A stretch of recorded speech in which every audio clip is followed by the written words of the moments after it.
Yoho, Arc Wano Kuni semakin hari semakin memanas. Sepertinya sekarang kita sudah terbiasa dengan isi chapter yang berisi tenang baku hantam. Ada banyak karakter yang harus kita perhitungkan pada Arc Wano Kuni ini, yakni mengenai Tobiroppo, anak-anak Big Mom, All Star Kaido, serta para suku Ming yang sudah menjadi sulong. Belum lagi bajak laut dari para supernova. Jika kita menghitung dari skala jumlah orang-orang penting, Arc Wano Kuni sepertinya benar-benar meriah. Dan kami ingat dengan quotes Pak Jenkins dari SpongeBob, yakni, "Bergelut, di malam hari kau ingin bergelut." Ya, sepertinya itulah yang Kaido rasakan ketika melihat ada pemberontakan di pesta yang sedang ia laksanakan. Ngomong-ngomong, pembicaraan mengenai Last Road Poneglyph masihlah menjadi pertanyaan bagi beberapa orang. Kami lupa kapan terakhir kali kami membuat sebuah video tentang lokasi Road Poneglyph yang terakhir. Dan sepertinya kami belum memperbaharui teori tersebut. Sehingga hal yang akan kita bicarakan sekarang adalah, apakah sekarang kita sudah mengetahui di mana lokasi Road Poneglyph terakhir berada? Jadi, selamat datang di Mega Teori Diskus OP. Tanpa basa-basi lagi, langsung saja, mari kita mulai. Pada saat Arc Zou, kita mengetahui bahwa Inu Arashi dan Neko Mamushi memberitahu kepada kelompok kru topi jerami letak dari ketiga Road Poneglyph yang ada di dunia ini.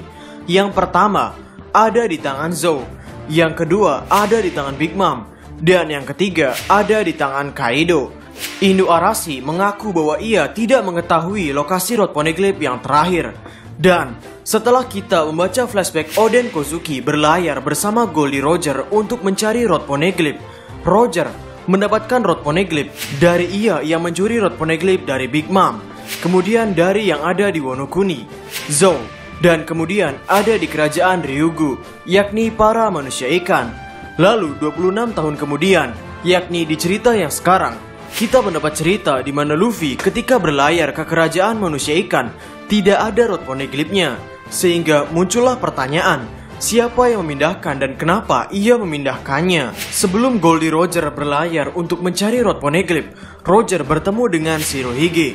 Ia mengobrol dengan Shirohige bahwa Roger sudah mencapai titik akhir dari Grand Line, yakni Pulau Lodestar.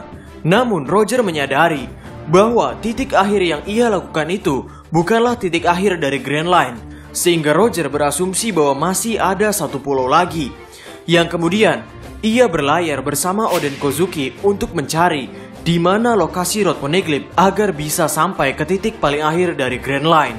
Nah, disinilah hal yang paling menariknya. Goldie Roger mendapatkan Road Poneglyph pertamanya dari ia yang mencuri Road Poneglyph milik Big Mom, yang artinya sebelum Roger menyadari betapa pentingnya Poneglyph dan Road Poneglyph, Big Mom terlebih dahulu menyadari hal tersebut. Dan bahkan Big Mom sampai-sampai mengamankan Road Poneglyph tersebut di wilayah kekuasaannya. Sehingga dari sini, perkataan Big Mom yang di Wano Kuni sekarang bahwa Kaido dan Big Mom berniat untuk mencari One Piece dan menggunakan senjata kuno itu sepertinya memang bukan abal-abal. Dan bukankah Big Mom sampai-sampai memiliki anak dari ras mata tiga, ras yang konon bisa memahami bahasa Poneglyph? Sehingga dari fakta ini, Roger bukanlah orang pertama yang menyadari betapa pentingnya Road Poneglyph atau Poneglyph. Tapi, Big Mom terlebih dahulu yang menyadari pentingnya kubus tak terhancurkan itu. Setelah Roger sampai pada Pulau Laftel, ia berhasil membuat geger satu dunia. Dan kemudian, Roger menyerahkan dirinya dan memulai era bajak laut. Dan sekarang, dalam pandangan kami, orang yang paling mungkin memindahkan Road Poneglyph Fishman Island adalah pemilik dari teritorial Fishman Island itu sendiri. Dan orang pertama yang diketahui menguasai wilayah manusia ikan adalah Shirohige. Baru kemudian setelah perang Marineford berakhir, Big Mom menjadikan Fishman Island sebagai wilayah teritorialnya. Ada beberapa kemungkinan yang muncul dalam benak kami. Shirohige adalah orang yang diajak berbicara oleh Roger, baik itu sebelum Roger mencari Road Poneglyph sampai setelah Roger berhasil menuju Pulau Laftel. Yap, ketika bajak laut Roger bubar itu, Roger mengatakan pada para krunya bahwa ia berniat untuk mengobrol dengan Shirohige terlebih dahulu. Sehingga dalam pandangan kami, Shirohige menyadari betapa pentingnya batu-batu yang ada di Fishman Island. Meskipun Shirohige tidak berminat dengan One Piece maupun Laugh Tale, tapi setidaknya Shirohige peduli dengan keadaan yang setidaknya jangan sampai jatuh pada orang yang salah. Dan sepertinya salah satu alasan Shirohige menduduki Pulau Manusia Ikan sebagai wilayah kekuasaannya adalah agar ia bisa melindungi poneglyph yang ada di sana. Sekarang pertanyaannya berubah. Untuk apa Shirohige memindahkan rod poneglyph yang ada di Pulau Manusia Ikan? Setidaknya kami berpikir Shirohige baru memindahkan rod poneglyph yang ada di Pulau Manusia Ikan itu setelah Roger mati, yang berarti sekitar 25 tahunan yang lalu. Dan setelah Roger mati itu, Shanks juga mulai bergerak untuk mendirikan bajak laut sendiri. Ada beberapa kemungkinan tentang kemana Shirohige memindahkan rod poneglyph tersebut. Yang pertama adalah ke Pulau Lodestar. Pulau Lodestar merupakan titik akhir dari Grand Line, tepatnya pulau sebelum Pulau Laugh Tale. Yang kedua adalah Pulau God Valley. Ya, ini menjadi hal yang bagus, menyembunyikan sebuah benda paling penting ke sebuah pulau yang menghilang di peta dunia. Dan yang ketiga adalah Pulau Elbaf. Rod poneglyph pada awalnya ditempatkan pada ras-ras yang benar-benar berpengaruh dalam cerita. Mereka semua berkaitan dengan kerajaan kuno dan Joy Boy. Seperti manusia ikan yang ada kaitannya dengan Joy Boy. Manusia ikan memiliki harapan untuk bisa berjalan di bawah sinar matahari dan berjalan di atas tanah. Lalu suku Ming, mereka merupakan saudara setia Kozuki dan mengharapkan untuk munculnya fajar yang baru. Dan warga suku Ming ini berada dalam full power ketika terangnya bulan purnama. Kemudian Kozuki, nama klannya ini yakni Kozuki, mengandung unsur nama bulan. Kemudian mereka juga diharapkan untuk membuka kembali Pulau Wano Kuni dan menemukan fajar yang baru. Sehingga muncullah pertanyaan baru, dari mana Big Mom mendapatkan rod poneglyph yang sekarang ada di tangannya? Kami yakin pada awalnya Joy Boy dan kawan-kawan menempatkan rod poneglyph pada ras-ras yang berkaitan dengan bulan dan fajar. Apakah Big Mom mencurinya dari Pulau Elbaf? Jika tenang bulan dan fajar berkaitan antara Kozuki dan Ming, maka matahari berkaitan dengan manusia ikan dan Elbaf. Karena pada One Piece chapter 866, di Elbaf mereka semua benar-benar berterima kasih pada matahari. Sampai-sampai mereka melakukan puasa untuk merayakan kematian dan lahirnya kembali matahari. Tepatnya dikatakan oleh Mother Carmel bahwa festival titik balik musim dingin adalah perayaan akan kematian dan lahirnya kembali matahari. Matahari akan melewati musim dingin yang sulit dan memancarkan kehangatannya kepada kita.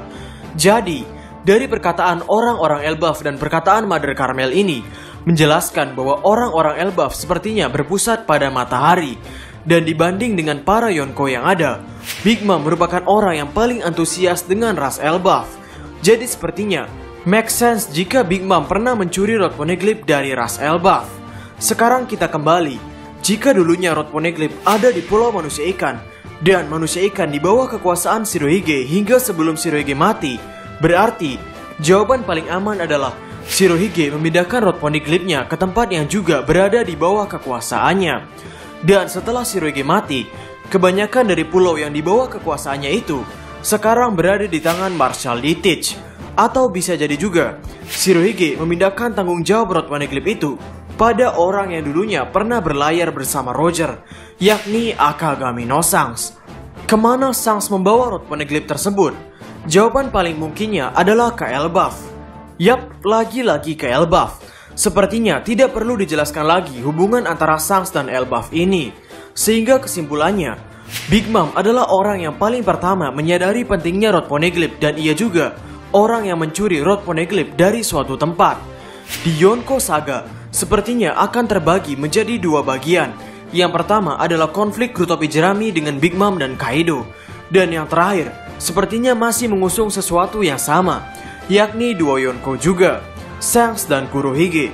Kedua karakter ini memiliki keterikatan juga dengan insiden God Valley. Shanks digadang-gadang lahir di God Valley, dan Teach juga digadang-gadang The Next Rocks di Sebek.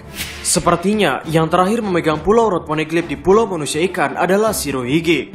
Dan sebenarnya keputusan yang bagus untuk memindahkan rod poneglyph yang ada di Pulau Manusia Ikan ke pulau yang lain. Karena jika tidak dipindahkan, bisa-bisa Big Mom memiliki dua rod poneglyph di tangannya. Mengingat sekarang Pulau Manusia Ikan berada di bawah kekuasaan Big Mom, sehingga Jawaban dari di mana Rod Poneglyph terakhir berada masih belum bisa kita pastikan. Namun, kami memiliki keyakinan bahwa Rod Poneglyph terakhir akan disinggung ketika Eiichiro Oda mengusung konflik dua Yonkou lagi, yakni Shanks dan Kurohige.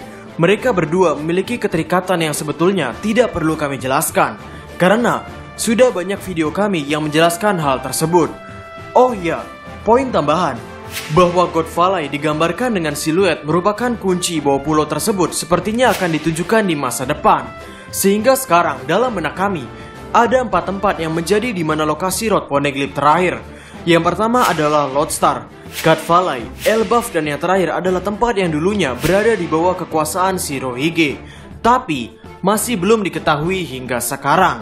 Dan sepertinya ada beberapa orang yang mengetahui lokasi Rod Poneglyph terakhir tersebut, yakni Kurohige, Shanks, dan sisa-sisa bajak laut Shirohige, terutama Marco si Phoenix. Sehingga, bagaimana menurut nakama semuanya? Berikan komentar kalian atau berikan koreksi kalian semua atas teori kami tersebut di kolom komentar di bawah. Jadi, kami Diskus OP, dan terima kasih banyak.